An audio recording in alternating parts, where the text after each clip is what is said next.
할렐루야. 4월 14일 월요일 매일 성경 묵상 가이드입니다. 오늘 말씀은 누가복음 22장 24절에서 38절의 말씀입니다. 제가 어릴 때에는 교회에 이렇게 성화, 그림 알죠? 성화 몇 점이 이렇게 걸려 있었습니다.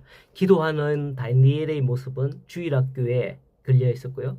최후의 만찬 그림, 그거는 본당 로비에 이렇게 걸려 있었고, 그 외에도 풍랑이는 바다를 걷는 그림이라든지, 특별히 많은 거는 목자의 모습, 어린 양을 안고 있고 있는 그 목자이신 예수님의 모습, 그 사진, 이런 것들이 몇 점 있었는데, 요즘은 사실 교회에서 그런 걸 보기 어렵습니다. 물론 설교 시간에나 영상으로 PPT로 한 장면씩 가끔씩 보여준다 하지만은, 사실 그림처럼 그게 늘 보진 않기 때문에 쉽게 머리에 각인되어 있지는 않는 것 같습니다. 어제 오늘 말씀에 예수님께서 제자들에게 유월절 만찬을 베푸시는데, 이게 최후의 만찬이잖아요. 다빈치가 그랬나? 예, 어쨌든 그래서 이 내용을 보면 그 그림이 먼저 떠오른다라는 거예요. 그런 그림을 어릴 때부터 봐왔기 때문에 참 이게 중요한 것 같아요. 이런 부분들이 오늘날 교회에 많이 약화되었다라는 생각이 듭니다. 자, 말씀을 시작하면서 오늘 말씀을 또 그들 사이에, 그 중에 누가 크냐 하는 다툼이 났다고 합니다. 또라는 것은 만찬 중에 앞서 가룟 유다의 일과 더불어 이 일이 있었다는 건데, 이 일. 그런데 누가 크냐 하는 다툼은 예수님께서 예루살렘 성에 입성하실 때도 있었는데, 또 여기 최후의 만찬석에서도 있었다는 것을 볼 수 있어요. 이걸 보면 제자들이 아직 멀었구나 하는 그런 생각이 들어요. 왜 다투었을까요?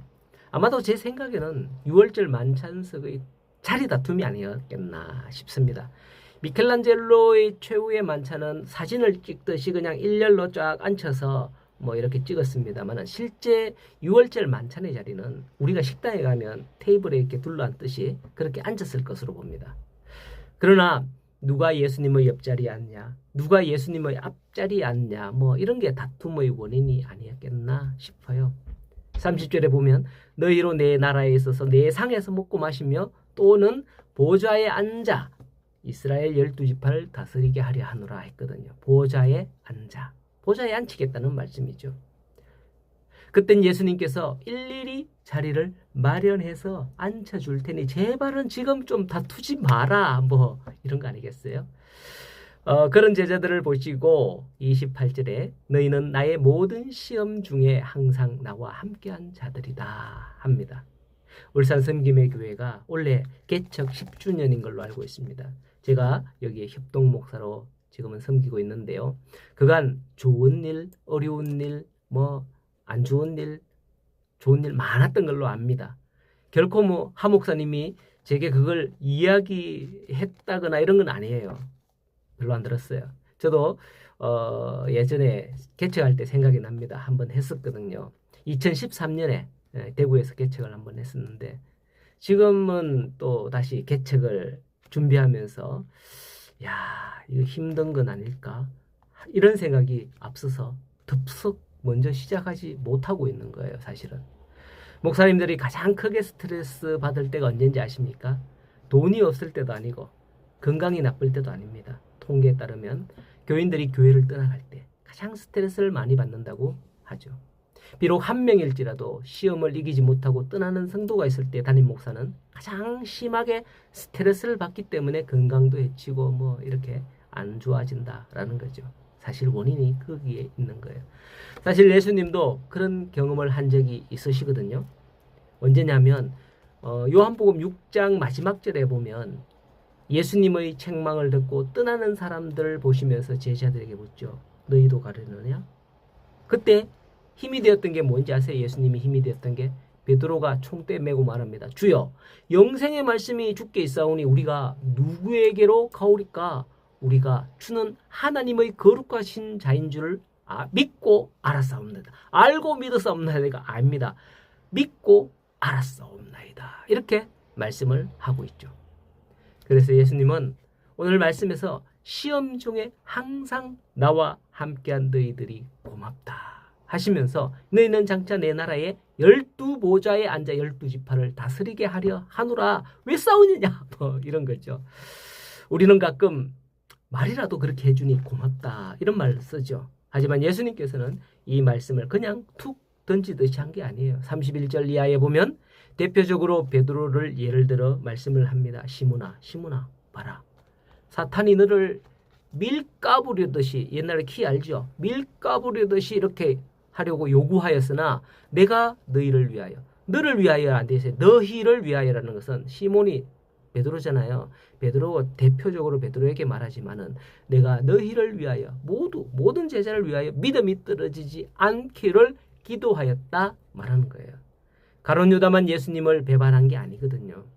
베드로에게도 말씀합니다. 34절에 보면 베드로야 내가 네게 말하노니 오늘 닭 울기 전에 네가 3번 나를 모른다고 부인하리라 하십니다. 나중에 보면 아시겠지만 베드로는 사실 그냥 부인만 한 게 아니에요. 실제 예수님을 저주까지 하면서 나는 모른다. 엄청나죠? 그런 말을 했거든요. 그런데 만찬석에서 베드로는 예수님께 뭐라고 했는지 아십니까? 34절에 보면 주여 내가 주와 함께 오게도 죽은데에도 다 가기를 원하나이다. 하지만 결국은 그렇게 부인하고 저주까지 나중에 한단 말입니다. 그러므로 여기서 중요한 것은 베드로의 부인 자체가 아닙니다. 그것은 이미 기정사실일 뿐이죠. 예수님은 다 아시기 때문에. 다만 중요한 것은 왜 예수님께서 이 예고를 하지 않으면 안 되었는가 하는 거예요. 그것은 베드로가 예수님의 말씀을 그대로 받아들이지 못할 때에 이러한 말씀까지도 할 수밖에 없었던 겁니다. 사실 베드로가 후에 이 말씀을 깨닫기 때문에 회개하고 회복할 수 있었거든요. 나는 너를 믿는다. 믿어. 아무리 대답해도 안 됩니다. 믿는 도끼에 발등 찍힌다는 말이 왜 나왔겠어요. 이 말씀에서 알 수 있는 것은 성도들의 믿음은 내가 예수님 앞에 무엇을 하겠습니다. 나를 좀 믿어보십시오. 그래 하는 선언이 아닙니다. 오히려 그것은 자기 신앙, 자기를 정죄하는 올무가 될 수가 있습니다. 우리가 취할 바람직한 자세는 말씀을 받고 간직하는 거예요. 내 속에 들어온 말씀이 나를 역사하는 것이지, 나에게 역사하는 것이지 내 이성적인 판단이 성패를 가름한 게 아니거든요. 지난번 말씀에서도 예수님께서 말씀하셨잖아요. 너희가 대적자들 앞에서 잡혀갈 때 무슨 말을 할지 준비하지 마라. 그때 성령께서 너희에게 할 말을 주신다라고 했습니다. 말씀만 마음에 받고 간직하면 그 말씀이 깨닫게 하고 역사하는 거예요. 그래서 나중에 보면 실제로 베드로에게 그런 일이 터졌을 때 베드로는 주님 말씀이 맞다고 그렇구나. 주님이 나한테 그런 말씀을 하셨지라는 게 생각이 나갖고 밖에 나가서 슬퍼 울며 통회하고 회개했거든요. 나의 믿음이 아닌 말씀의 힘으로 역사하는 그런 믿음을 가진 우리 모든 성도들이 되기를 간절히 소원합니다. 처음 제가 예를 든 그 성화 그림처럼 말씀이 저와 여러분의 마음에 그려지기를, 말씀으로 그려지기를 소원하며 말씀이 생각나는 하루가 또 이 한 주간이 되시기를 간절히 소원합니다.